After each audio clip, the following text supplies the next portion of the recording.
word. She said she loves words, but she's shy about sharing them, so go easy on her. I need you to go clappy on her right now. Give it up for Sally! Yes, Sally!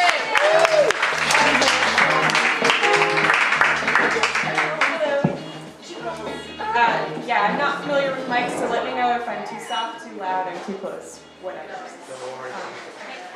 So I brought poetry that is some of it my own and some of it not my own. I have 3 poems. And the common thread here is, have you ever been rejected or broken up with, and you're dealing with all of the thoughts about that and all of the everything that goes along with it, and it occurs to you, this would just be easier if they just died. And it's not that you wish that they died, because that would suck, but it just would be much simpler if they had just died and you could just mourn them. So I have 3 poems about that. The first is by Edna St. Vincent Millay. They're all by women. Here is a wound that never will heal, I know, being wrought not of a dearness and a death, but of a love turned ashes, and the breath gone out of beauty. Never again will grow the grass on that scarred acre, though I sow young seed there yearly, and the sky bequeath its friendly weathers down. Far underneath shall be such bitterness of an old woe.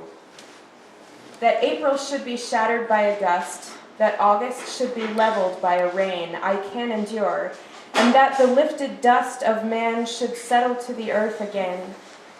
But that a dream can die will be a thrust between my ribs forever of hot pain.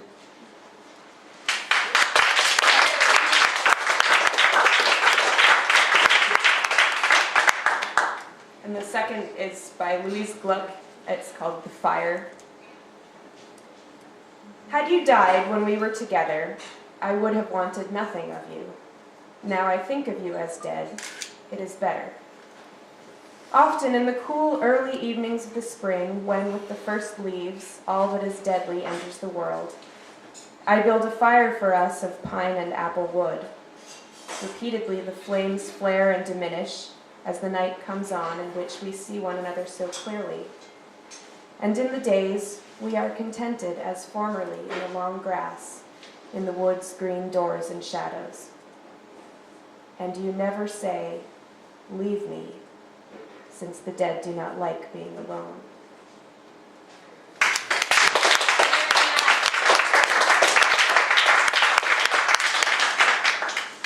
And this last one is my own. It's called Embracing Anger.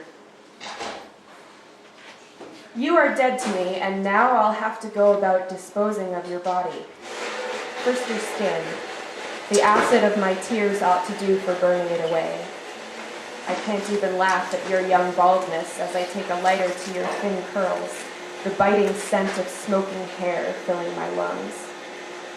Next to the mouth I once loved. Bitter at its recent silence, I hack off your beautiful soft lips, throw them on the heap of melting flesh. I cut the throat I used to kiss. I bite off your nipples and pause to sob as I remember your cries of ecstasy when I was gentler, only slightly, with them. I slide a scalpel along the underside of your penis, tracing ancient paths my tongue once walked. I sit up and ponder the idea that your balls might be nutritious, something good for my healing process. Seems likely.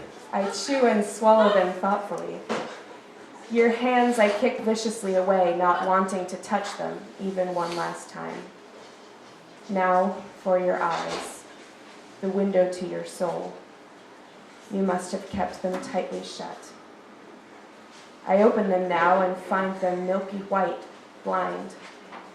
Staring, I grasp my carving knife and touch the tip to my own left clavicle, then trace a slow crimson line down along my breast.